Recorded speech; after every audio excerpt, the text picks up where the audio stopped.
Okay, on today's Thought of the Week, I'm going to talk about something that's very near and dear to my heart, and that is something I call a steep learning curve.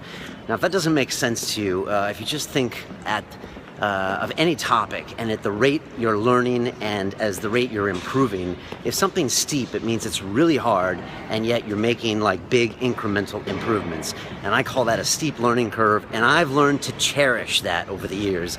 And it's something that's going on right now with London Real, with the Academy. We're doing things that we've never really done before. We've never charged for a product. I've never used a customer relation management system. We've never done webinars.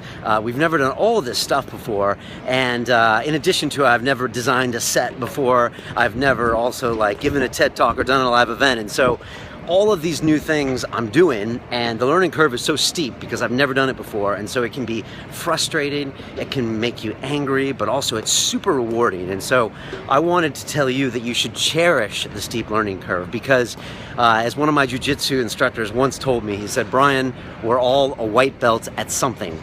And so that's a great way of saying is that all of us are novices at some skill. Even the black belt in jiu-jitsu might be a novice at cooking.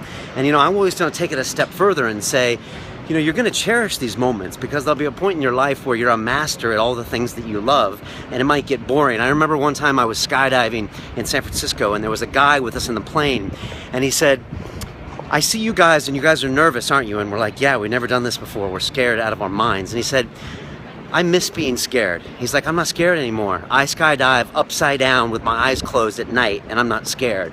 And I remember thinking, wow, you kind of lost the mystery of it. And so that's why when I'm really frustrated now, or something's really hard and challenging and I'm failing over and over again, I always think, enjoy that moment right now, because you might not have something you're that passionate about that you haven't yet figured out in your life always. And so you got to really cherish it. And whether that's jiu-jitsu or Thai boxing or meditating like we talked about on the webinar yesterday, or podcasting for you might be hard. It used to be hard for me. It's still, you're always going to find something that's on your learning curve, that's challenging for you. And so just cherish it, enjoy the moment. And that's something that meditation can kind of teach you, don't always be in your head like I'm not good at that. Just enjoy it and being like, okay, we're not the best at it, but that's going to be okay. And I told my team yesterday, we were struggling with some issues with the Academy, and the webinar was like hundreds of people there, and we were like, oh geez, the camera, and we had a live feed problem.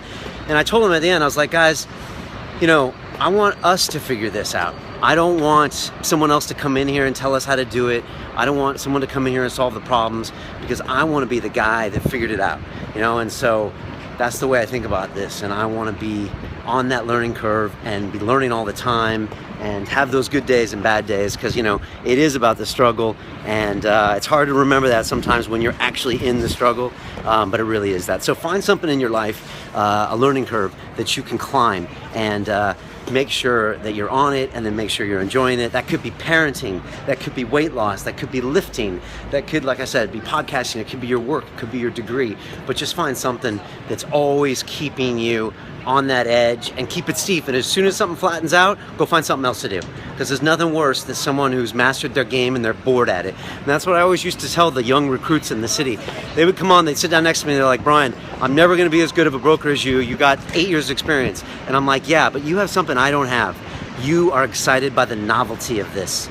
And even the master isn't anymore. So you can bring that edge to it and use that as your USP, your unique selling proposition, your IP, and then use that and try to beat the master." So that's my tip. I don't know if I'll call this Cherish the learning curve, the steep learning curve, or how to beat the master, but that's true. So always remember, you do have things on your side, and find that thing in your life that's super hard and go do it. Or as Elliot Holst would say, you must do the thing that you are most scared to do. And we'll have Elliot here in July. It's going to be fun. You can watch it live on the Academy. If you want to see all of our hard work over at the Academy and find all the crazy stuff we've been doing, then come by.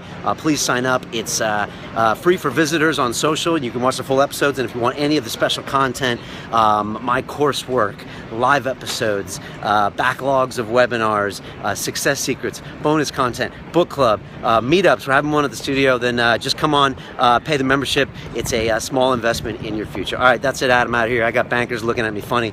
So that's it. Peace.